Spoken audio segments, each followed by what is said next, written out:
Hello everyone and welcome back to my channel Edmar Mindaros. And for today's quick tutorial, and I'm going to show you guys on how to empty your entire Trust inbox in Gmail. And without further ado, and let's go ahead. So all you have to do is to open up on a Chrome browser. And the next step ay kailangan lang natin i-open yung Gmail. So click mo lang yan.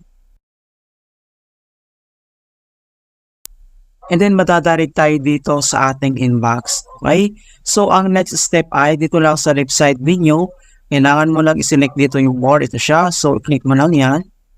And then next ay makikita mo kaagad dito yung trust. Ito siya.